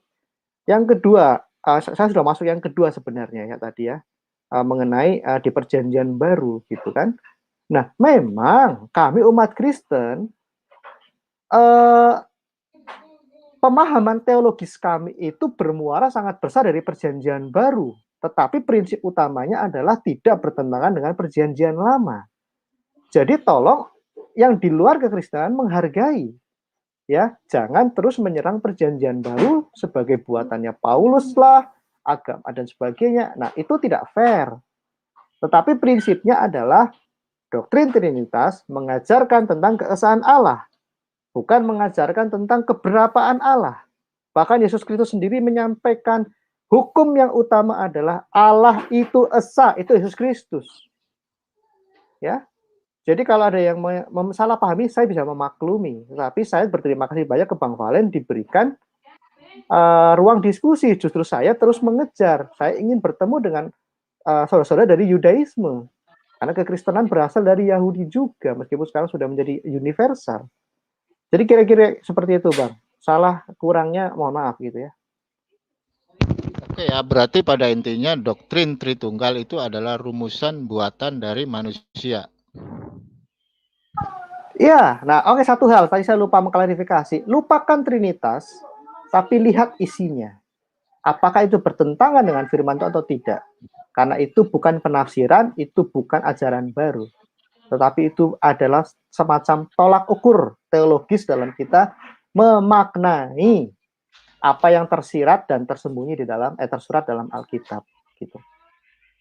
Oke ya, Ya, kalau itu kalau lo mau, apakah ada kebenaran di dalam Tritunggal? Oh, itu masih lebih panjang. Saya punya banyak referensi ya, untuk banyak referensi untuk menyanggah. Ya. Jadi saya punya referensi untuk menyanggah bagaimana konsep Tritunggal ini menurut perspektif Judaism ya, di dalam arus utama. Dengan senang hati, Bang. Saya menunggu itu supaya saya paham kita mungkin tidak akan ada titik temu, tetapi saya sangat berkomitmen untuk kita berdialog, ya, supaya generasi ke depan kita ini. Udah jelaskan ya menurut perspektif Judaism. Kenapa ya? Kalau Judaism, para praktisi Judaism berbicara tentang Tritunggal ya, itu bisa saya jabarkan gitu loh. Jadi saya memiliki arus utama gitu loh. Kenapa? Karena doktrin Tritunggal ya, doktrin Tritunggal itu sendiri doktrin Tritunggal ini tidak memiliki musuh yang lebih besar daripada kitab-kitab Ibrani gitu loh. Nah, kitab-kitab Ibrani ini apa aja gitu. Nah, di atas kekuatan nubuat suci inilah orang Yahudi mempertahankan konsep ya tentang adanya satu Tuhan gitu loh. Nah, kalau orang Yahudi harus udah bilang Tuhan, hanya ada satu Tuhan, berarti tidak ada Tuhan selain daripada Hashem gitu. Makanya ketika teolog Kristen mendefinisikan Yesus Kristus sebagai Tuhan, maka itu sangat bertentangan dengan halaka dari arus utama. Kenapa? Karena di dalam Slosa Asar Ikarim Hashem itu tidak bisa didefinisikan dalam suatu bentuk atau konsep seperti apa yang teolog Kristen lakukan. Salah satu contoh misal Hashem ya, yang adalah firman itu adalah Allah, kan kayak gitu. Nah, kalau firman itu adalah Allah, dilihat di dalam ayat ke-14 berarti Elohim menjadi daging. Dan di dalam Slosa Asar Ikarim itu sangat ditolak gitu. Hashem tidak bisa dikatakan memiliki konsep seperti manusia dalam daging lah, dalam apalah menjadi daging, itu tidak bisa diterima di Slosa Asar Ikarim sebagai 13 prinsip iman Yahudi gitu. Kenapa? Karena Hashem itu non corporeality ya. Jadi dia tidak bisa digambarkan, bahkan dia sampai dianalogikan. Kalau kita menganalogikan bagaimana bentuk Hashem secara konteks bentuk fisik manusia, itu sama aja masuk ke dalam ranah Abodazara gitu. Makanya ketika praktisi, kami tidak setuju tentang itu, Bang ya. Gitu. Kita tidak nah, setuju itu kan perspektif teolog Kristen ya kan, yang menyatakan bahwa Elohim atau firman itu menjadi daging, itu kan perspektif daripada teolog Kristen. Saya sampaikan ya, doktrin Trinitas menegaskan tidak ada yang mengetahui keapaan Allah, esensi Allah itu selain dari rohnya dan firmannya. Itu tegas. Jadi ya kita tidak menuhankan kemanusiaan Yesus Kristus, tidak. Itu sama aja, Pak. Jadi kalau saya bilang Anda menuhankan Yesus enggak? Jelas iya kan? Makanya sebentar dulu, Bang ya. Definisi Allah dengan Tuhan di dalam prinsip doktrin Trinitas itu memang harus dijelaskan secara spesifik ya. Nggak perlu terlalu ribet, Pak. Saya nggak tahu Bapak Anda. Bukan, Tuhan Yesus Kristus itu ya, kalau dalam jabatan dia sebagai Tuhan begitu ya, itu bukan artinya terpisah dari Allah, Sang Bapa itu, Adonai. Gini, Pak, Jadi lebih simpelnya kita kan di Allah. Indonesia, kita memiliki KBBI kan. Saya bertanya, etimologi daripada Tuhan itu apa? Dari kata Tuhan itu apa? Kalau di dalam Perjanjian Baru banyak sekali maknanya, begitu kan? Memang lebih kepada makna-makna yang umum, ada makna yang bisa kepada tuan, penguasa, raja juga disebut dengan kurios, gitu kan? Secara etimologi kita kan berada di Indonesia. Ya, kita kan berada di Indonesia, benar kan? Sabar saya jelaskan, saya tahu concern Anda gitu loh. Kita nggak perlu dengan interrogation question seperti ini ya, kita diskusi. Saya tidak akan enggak lah, Pak. Saya kan memakai kita kan tinggal di Indonesia tuh, dan Alkitabnya orang Kristen itu saya pastikan kekristenan mengajarkan tentang Allah yang esa, Sang Bapa itu, ya, sumber segala sesuatu. Lah ya. Iya, Pak, kalau keilahian Yesus Kristus bukan untuk menggantikan Allah yang esa. Tetapi itu adalah mewahyukan Allah yang esa itu. Gini loh. Saya enggak itu. Gini loh, Pak. Saya itu simple orangnya ya. Kata Tuhan di dalam etimologi KBBI ya, Kamus Besar Bahasa Indonesia, itu kan artinya yang disembah ya kan, yang maha kuasa gitu loh. Saya main simple gitu loh. Kenapa? Karena orang-orang Indonesia khususnya para praktisi Kristen itu kan memakai kitab dari LAI, Lembaga Alkitab Indonesia ya. Jadi kalau kita berbicara tentang Tuhan, maka kita harus secara teks dan konteks ya menurut KBBI ya kan. Kata Tuhan ini ranahnya kemana kan begitu, Pak? Ini suatu pertanyaan yang simpel. KBBI-nya membeda ke 4 termin, Bang. Ya, ada Tuhan yang huruf besar semua, itu mengacu ke Adonai, YHWH. Kata iya, Pak, sekarang ada kata Allah juga ya. Iya, tetapi begini, prinsipnya adalah ya, ketuhanan Yesus Kristus itu menjadi bagian yang tidak terpisahkan dari Allah. Iya, Pak. Berarti kan kata Tuhan. Coba baca. Satu dulu, Pak. Jangan dipotong dulu, Pak. Jangan dipotong dulu. Saya belum selesai juga sebenarnya, Bang. Anda bertanya, saya menjawab, tapi di mana-mana kalau menjawab dikasih ruang untuk menjawab, Bang. Saya udah kasih Bapak loh. Saya kan menjelaskan ya kan. Saya kan menjelaskan kalau kita ngelihat dari kita sendiri ya, dari orang-orang Indonesia khususnya para praktisi Kristen ya kan. Kita belajar ya kan. Etimologi dari kata Tuhan menurut Kamus Besar Bahasa Indonesia ya kan. Kata Tuhan itu kan udah jangan jelas ranahnya kepada Sang Pencipta gitu. Dan ini akan saya korelasikan gitu loh. Nah, ketika kata Tuhan dipakai di dalam satu terjemahan Alkitab Indonesia yang dipegang oleh para praktisi Kristen, bukankah kata Tuhan ini merujuk kepada Sang Pencipta? Itu udah pasti kan? Nah, makanya ketika saya bertanya, siapakah Yesus Kristus menurut orang Kristen? Mereka akan menjawab, dia adalah Tuhan dan Juru Selamat. Benar tidak? Betul. Nah, maka dari itu kita praktisi Judaism ya kan, berkata ya sesuai dengan Shlosa Asar Ikarim ya kan. Bahkan di dalam Torah sendiri Lo Ishel gitu. Ya, Elohim bukan manusia apalagi anak manusia. Dan kita tahu ya, ini khusus saya ya, praktisi Judaism, dan kita tahu bahwa Yesus Kristus itu adalah manusia. Bagaimanapun juga narasi di PB Yesus Kristus adalah manusia. Entah itu nanti dia menceritakan dia adalah Tuhan menurut teolog Kristen, itu bisa diurus nanti ya. Tetapi pada dasarnya Yesus Kristus dilahirkan sama seperti manusia lahir, tapi dalam konteks tidak pernah melakukan hubungan seks ya. Tetapi faktanya dia manusia, dia bisa lapar ya kan, dia bisa haus ya kan, bahkan dia bisa mengeluarkan darah. Berarti pada intinya Yesus itu adalah manusia. Tetapi ketika ada suatu premis yang seseorang bertanya ya kan, apakah Yesus Kristus itu adalah Tuhan dan Juru Selamat, dan dari pihak praktisi Kristen menjawab ya Yesus adalah Tuhan dan Juru Selamat. Nah, disitulah kami menolak. Kenapa? Karena Yesus itu adalah manusia. Kenapa? Karena penyembahan terhadap manusia itu masuk ke dalam kategori avodah zarah atau penyembahan berhala. Nah, seperti itu, Pak. Setuju. Nah, Bang, tadi saya sudah sempat jelaskan ya, Yesus Kristus itu keilahiannya Dia adalah firman. Di sini baca coba ya. Di sini jelas ya. Rumusan ini merefleksikan ayat Alkitab sendiri bahwa Allah selalu berkarya dengan firman dan rohnya. Yesus Kristus itu hakikatnya adalah firman, dan firman itu adalah Allah. Ini penjelasan secara relasionalnya.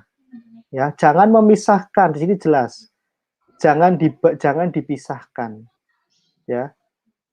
Berbeda dan jangan dibagi, tidak terbagi.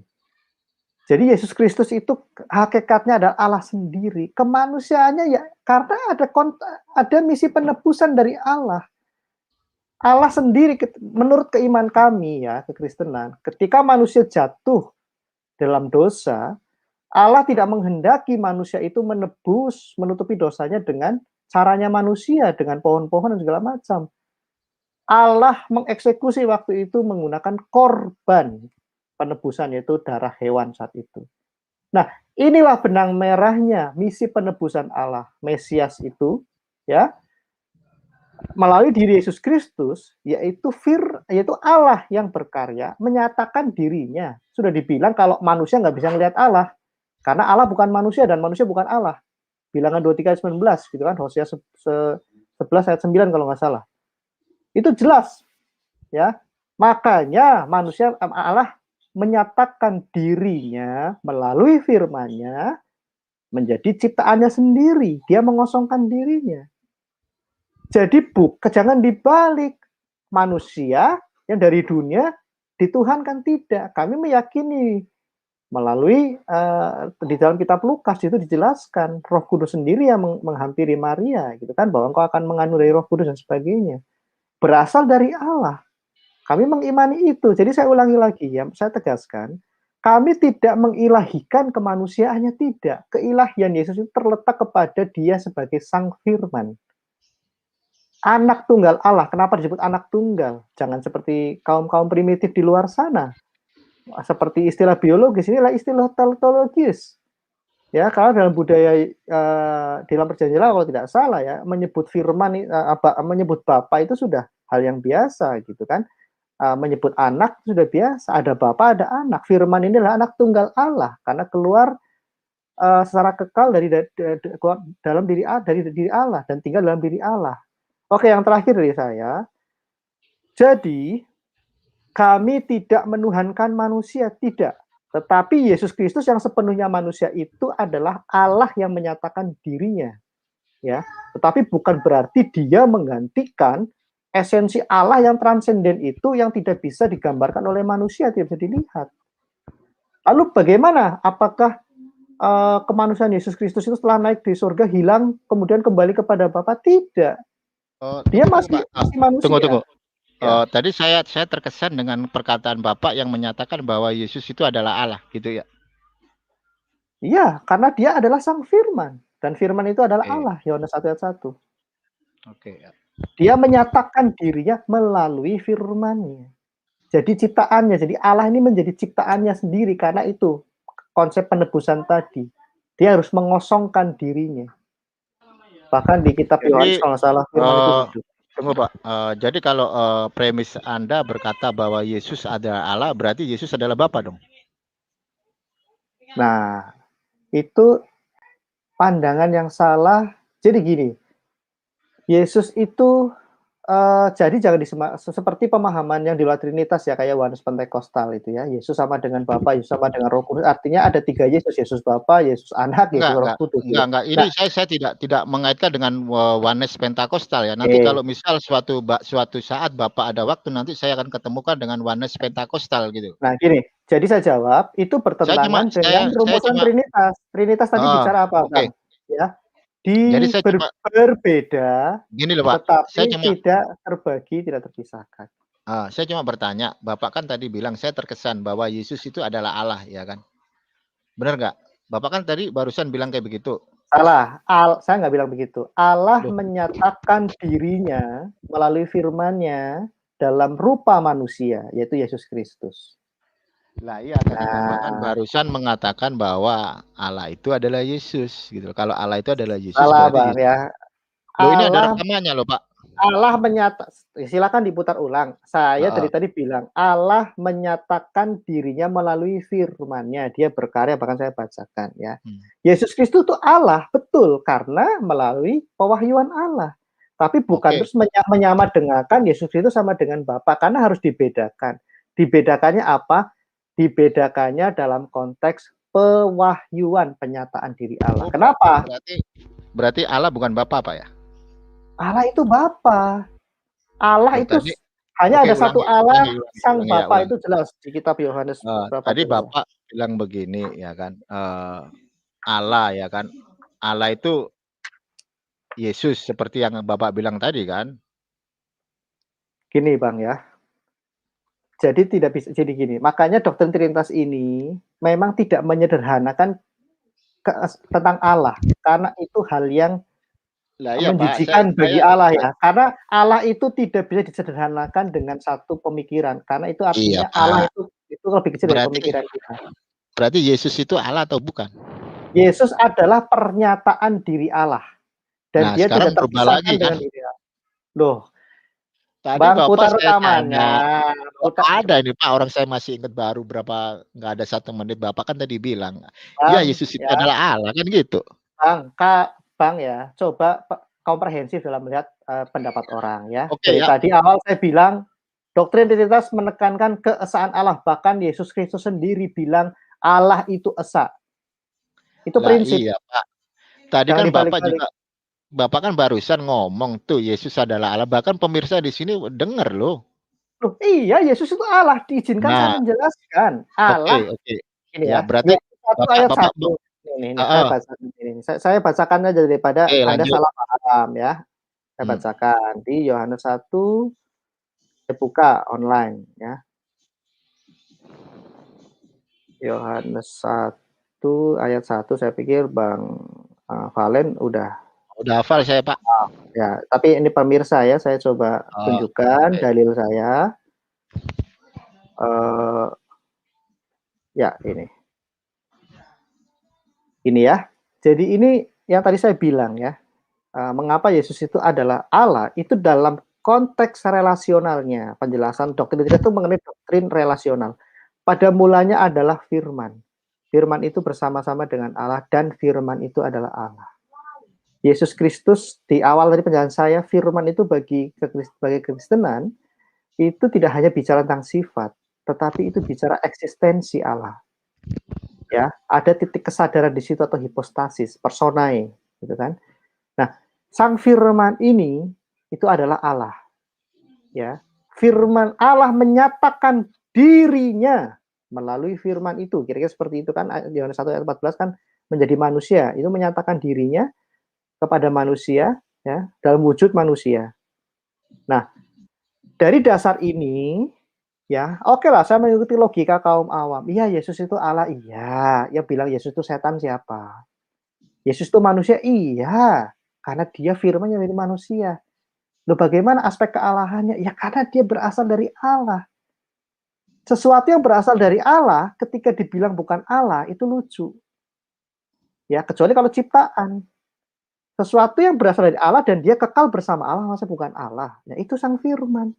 Nah, uh, kerangka berpikir doktrin Trinitas seperti itu. Memang kekristenan awam tidak bisa menjangkau kompleksitas berpikir seperti ini. Tetapi sebagai pengajar, sebagai orang yang bertugas memuridkan, harus tahu dengan detail apa itu konsep keesaan Allah yang seperti Yesus Kristus sampaikan. Jadi Yesus Kristus ketika melakukan pengajarannya di muka bumi ini, dia menyampaikan hukum yang terutama adalah Allah itu esa. Oke Jadi Pak, bukan jadi berarti Yesus sama dengan Allah, tidak gitu. Oke. loh, tadi Bapak bilang katanya Yesus itu Allah. Ya, ini sudah Ini saya Pak, jelaskan, Bang. pada mulanya adalah firman dan firman itu bersama-sama dengan Allah ya, dan firman itu adalah Allah dan itu dikorelasikan kepada ayat 14 ya kan, dan firman kalau firman itu adalah Allah dan kita lanjut di dalam ayat 14 dan firman itu menjadi daging kan gitu Pak. Jika firman itu adalah Allah berarti Allah itu menjadi daging, benar nggak Pak? Ini Saya sesuai tidak pernah dengan saya saya Loh, tidak pernah mengatakan ya, Bang, ya, menjadi gini ya, itu harus dipahami lah iya, Pak, dalam kan gini, dalam Pak, gini, Bang, loh kok eee, saya kan bilangan membaca tuh satu perikop ya, satu perikop nih, saya baca nih aduh, Yohanes ya ya pasal ya ya, 1 ayat 1 ya kan. Saya akan buka, Pak, tenang, Pak. ya ya, Saya akan buka. Kalau membahas per ayat saya nggak suka. Saya akan baca semua perikop. setuju, Kan begitu. mhm, Karena nggak akan ketemu kalau cuma comot satu ayat nggak bakalan ketemu. Ya, saya share screen dulu, Pak. Saya akan jelasin, kasih saya waktu, Pak. ya ya,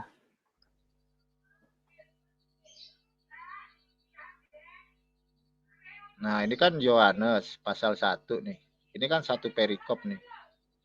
mhm, Pada mulanya adalah firman. Firman itu bersama-sama dengan Allah dan firman itu adalah Allah. Sangat jelas kan, Pak?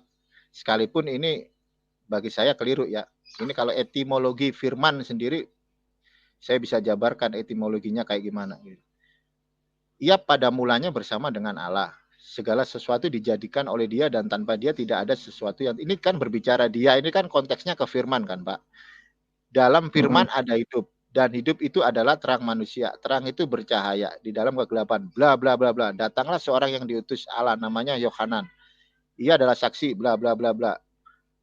9 10 ia telah ada di dalam dunia dan dunia dijadikan olehnya. Lanjut ke bawah sampai ke ayat 14. Nah, ayat 14 sangat tegas ya. Kalau kita ngelihat di dalam perspektif ayat pertama yang menyatakan bahwa firman itu adalah Allah, maka di sini di ayat 14 ini bisa dikatakan Allah itu telah menjadi manusia gitu. Tetapi kalau ayat 14 ini kata firman ini bukan firman yang dimaksudkan di dalam ayat pertama. Jelas ada kontradiksi gitu loh. Nah, kalau ini sesuai kata firman di ayat 14 ini sudah korelasi ya, sudah korelasi dengan ayat pertama bahwa firman itu adalah Allah dan bisa di sini dijelaskan bahwa Allah itu telah menjadi daging ya, sebenarnya ini bukan manusia karena tulisan Greeknya itu adalah sak ya kan, sak ini daging. Nah, kalau ini udah jelas Pak, Allah itu telah menjadi manusia kan gitu. Kalau sesuai dengan korelasi apa yang tertulis di dalam ayat 1. Nah, dari mana bisa PB ini menyatakan bahwa Allah itu menjadi daging gitu loh. Ini sama aja Hashem menciptakan Hashem kan begitu. Padahal tertulis di dalam Yesaya ya, kalau kita ngelihat, saya buka dulu ya. Kita lihat di dalam Yesaya pasal 43, Pak. Yesaya pasal 43 ayat 10. Saya pakai terjemahan Indo aja, Pak, biar enak. Nah, di dalam Yesaya ya, 43 ayat 10. Kamu inilah saksi-saksiku. Demikianlah firman Hashem dan hambaku yang telah kupilih, supaya kamu tahu dan percaya kepadaku dan mengerti bahwa aku tetap dia. Sebelum aku tidak ada Elohim dibentuk dan sesudah aku tidak ada akan lagi. Jadi kalau saya mengkritisi Yohanes ini, berarti di sini menyatakan ya seperti yang Bapak katakan itu sama aja dengan Hashem menciptakan Hashem gitu loh. Padahal ini kalau kita korelasikan di dalam Yesaya 43 ayat 10 ini tidak ada, Pak. Sebelum Hashem tidak ada Elohim dibentuk gitu loh. Dan sesudah Hashem tidak akan ada lagi Hashem yang dibentuk gitu loh. Jadi ya saya bisa katakan saya tidak bisa menerima Yohanes pasal 1 ayat 1 sampai 14 gitu loh. Kenapa? Karena kalau ngelihat dari konsep perspektif teolog Kristen itu sama aja menurut narasi dari Pak Edo bicarakan itu sama aja Tuhan menciptakan Tuhan kan begitu. Oke, lanjut. ya jadi gini ya, pertama begini, kalau Pak waktunya saya nggak bisa lama lagi ya, karena ada teman-teman juga dari CIA yang ingin, diskusi, oke saya persilakan. Tapi gini, eee, itu boleh saja tidak setuju dengan perjanjian baru, kami sangat menghormati itu, ya. Ketika memaknai perjanjian baru itu ajarannya, apa yang terdalam di situ, itu juga harus dicek apakah gereja ada pertentangan di situ. Ya, gereja mainstream selama ribuan tahun bahkan ajaran-ajaran sesat di luar gereja pun yang berusaha untuk mengubah-ubah itu masih tidak ada satupun yang mengajarkan bahwa kita menuhankan manusia, justru kebalikannya gitu kan. Seperti Arianisme saksi Yehova itu menganggap kemanusiaan Yesus Kristus itu bersifat mutlak Tuhan gitu. Tapi saya nggak pernah dengar yang Allah berubah jadi manusia dan itu adalah Allah, tidak gitu. Kan tadi saya udah bilang, dia menyatakan dirinya dalam rupa manusia. Itu kaitannya erat dalam misi penebusan itu. Jadi itu yang teman-teman di luar sana harus memvalidasi apa yang saya sampaikan ini, apakah saya menambahkan, mengurangi dari ajaran yang gereja ajarkan. Kalau Bang Valen tidak setuju, itu yang justru kita cari. Artinya kita dialog secara kritis gitu. Kita ingin mendalami juga seperti apa Yudaisme ortodok memandang kekristenan. It's okay begitu. Gitu kan? Yang Kristen jadi Yahudi pun mungkin ada banyak, yang Yahudi jadi Kristen pun mungkin banyak gitu. Jadi ini kan hal yang relatif. Oke, kembali ke tadi, kita perlu mengkaji secara eksegesis ya Yohanes 1 ini, bahkan kitab Yohanes secara keseluruhan, karena ini penting sekali.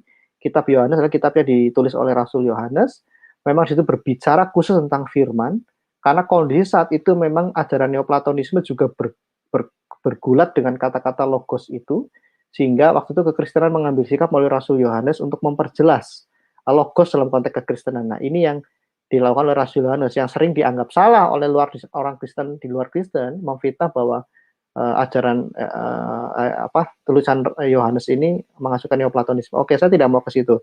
Yang terakhir dari saya, jadi pada prinsipnya Yesus Kristus mengajarkan keesaan, doktrin Trinitas juga. Terus yang kedua, ketuhanan Yesus Kristus itu, keilahian Yesus Kristus dan keilahian Roh Kudus itu sebagai pribadi, bukan dalam pribadi bahasa Indonesia ya, dalam hipostasis, itu harus dimaknai sebagai pewahyuan diri Allah, bukan untuk menggantikan, membagi dan memisahkan seperti Tertulis bilang. Jadi itu yang bisa sampaikan saya sore ini, Bang ya. Semoga saya sangat nyaman diskusi dengan Bang Valen karena sangat baik ya topik-topiknya. Jadi saya nggak bisa panjang lebar, tapi kira-kira seperti itu premis saya dan posisi saya berdiskusi sore ini, gitu Bang. Oke Pak Dok, terima kasih. Mungkin kalau bisa, kalau ada waktu bisa kan tahu. Saya kan ada di grupnya itu, di grup apologet. Iya. Nanti bisa didialogkan ya, interaktif. Pasti. Pak, terima kasih. Maaf ya, kalau saya ada kata-kata kasar kepada Pak Ido. Ya, sama-sama Bang Valen, minta maaf juga. Oke, terima kasih ya. Pak Ido ya. Oke. Terima kasih.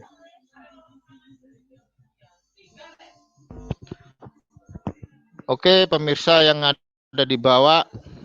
Jadi kalau kita ngelihat dari perspektif Kristen sendiri udah sangat jelas ya. Bagaimana doktrin Tritunggal itu adalah buatan manusia ya. Sekalipun mereka mengambil dari baik itu dalam PL maupun dalam PB, tetapi pada dasarnya itu adalah asal muasalnya dari ide manusia. Oke, mungkin sampai di sini. Ini yang dibawa ada Jason Malvino, ada Aderion, ada Anugrah Dasa. Mungkin nanti ya, nanti kita bisa dialog ya. Mungkin sampai di sini aja karena waktunya udah sebentar lagi mau ada sholat maghrib. Mungkin bisa saya akhiri di sini. Oke, selamat menjalankan ibadah sholat maghrib bagi para pemirsa yang dibawa yang beragama Muslim. Oke, terima kasih. Selamat sore, shalom.